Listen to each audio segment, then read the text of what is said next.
Hello students, today we are going to do the refraction. We are going to study the second phenomena of light, that is refraction.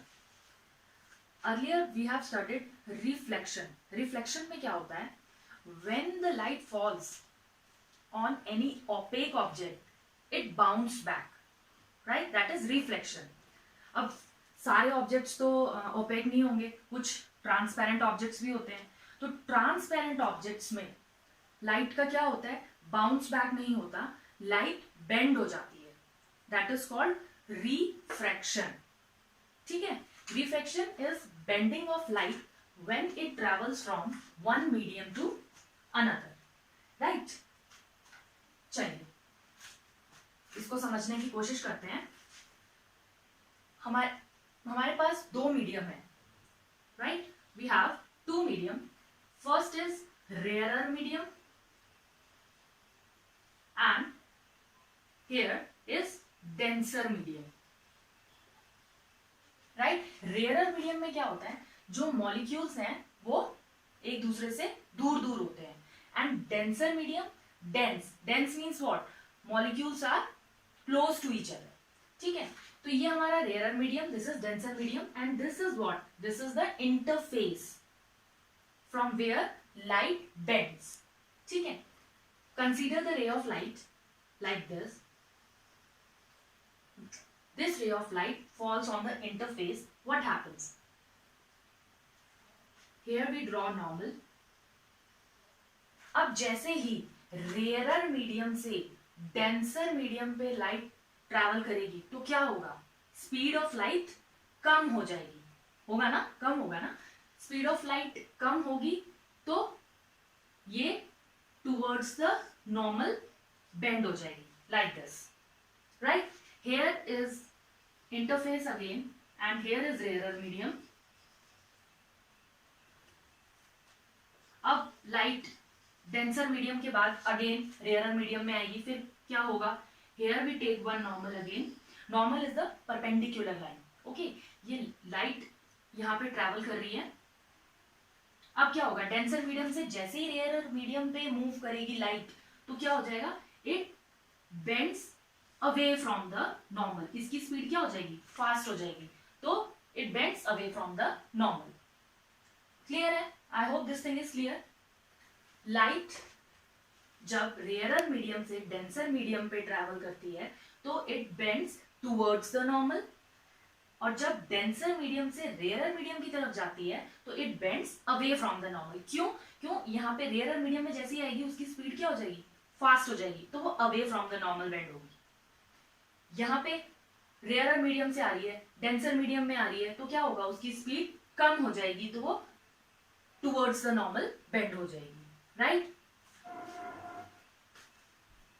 चलिए let's we take a rectangular slab. let's do one activity. ये एक rectangular slab है. right? यहां बाहर क्या है? Air है. Air है और ये अंदर स्लैब किस चीज की है? ग्लास की है. अब एयर के मॉलिक्यूल्स कैसे होंगे? दूर दूर. तो ये रेयरर मीडियम है ना? और ग्लास के मॉलिक्यूल्स कैसे हैं? कॉम्पैक्ट है. तो दिस इज डेंसर मीडियम. अब इस पे लाइट कैसे ट्रैवल करेगी? सपोज ये एक इंसिडेंट लाइट फॉल हुई and this is the normal. तो क्या होगा? लाइट रेयरर मीडियम से डेंसर मीडियम में आई है तो speed of light decreases. So it bends towards the normal like this. ठीक है. अब दोबारा यहाँ पे सेकेंड पार्ट में क्या है? ये डेंसर मीडियम है. अब यहाँ पे क्या हो गया? यहाँ पे अगेन एयर है. This is rarer medium. अब यहाँ पे विल ड्रॉ अगेन नॉर्मल. अब लाइट डेंसर मीडियम में ट्रेवल कर रही है, रेयरर मीडियम में आएगी तो कहाँ बेंड होगी? Bends away from the normal. Clear? So this is incident ray, incident ray, this is normal and this makes the angle of incidence. right? And here is the angle of refraction. Clear? And for this, यहां के लिए जो ये रे इस interface पे fall हो रही है, this is what, angle of incidence, और ये एंगल आपका एंगल ऑफ रिफ्रैक्शन. क्लियर है? देखो ये आपकी रे ऑफ लाइट अगर आप कंसीडर करो तो ये इस टाइप से आनी चाहिए, है ना, ये यहां से parallel, this is refraction.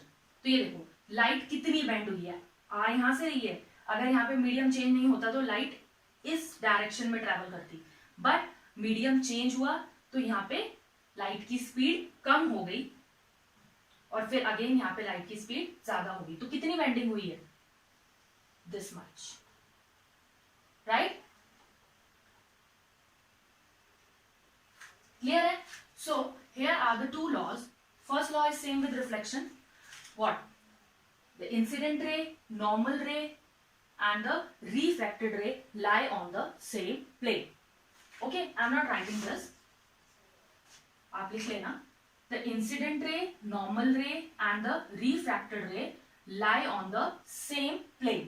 Second law is sine of angle I, incidence, and sine of angle R is what? Constant.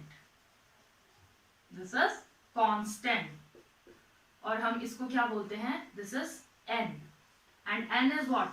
Refractive index. Refractive index. ठीक है? Refractive index हर मीडियम का डिफरेंट होता है. क्लियर? अब जैसे हमें इसमें निकालना है कि refractive index of air with respect to glass, तो ये कैसे निकलेगा? Refractive index of air with respect to glass, तो speed of light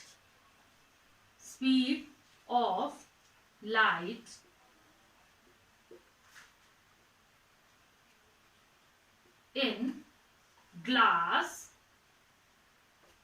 upon speed of light in कौन से मीडियम में? एयर में. Speed of light in air. We have got the numericals on this. आपको speed of light in air ये तो सबको पता ही है कितनी होती है, 3 multiply 10 raised to power 8 meter per second, right? So you have to remember it. The speed of light in air is 3 multiply 10 raised to power 8 meter per second. हो सकता है आपको speed of light in glass निकालना हो, आपको refractive index given हो, है ना, तो कोई भी चीज जो आपको निकालनी हो आप इस फॉर्मूले से निकाल सकते हो. क्लियर है? बस आपको ये ध्यान रखना है कि रिफ्रैक्टिव इंडेक्स हम जिस मीडियम का निकाल रहे हैं, है ना, एयर का निकाल रहे हैं, तो we have to take the speed of light in air in the denominator, air with respect to glass. तो speed of light in glass upon the speed of light in air. और ये जो refractive index है इसका कोई unit नहीं है, because it is the relationship between the two quantities. दो चीजों के बीच में ये आपको रिलेशनशिप बता रहा है, so it don't have any units. Clear? And one more thing here, ये जो सेकेंड लॉ है, if we are talking about coloured pair of medium, अगर हम दो हमारे पास कलर्ड पेयर ऑफ मीडियम है, तो this law is called Snell's law. ठीक है? तो हम इसको क्या बोलेंगे? Snell's law. अगर ये यहाँ पे तो एयर ग्लास हमने लिया है, but if it is coloured pair of media, then this law is called Snell's law, right? I hope आपको ये समझ में आया होगा.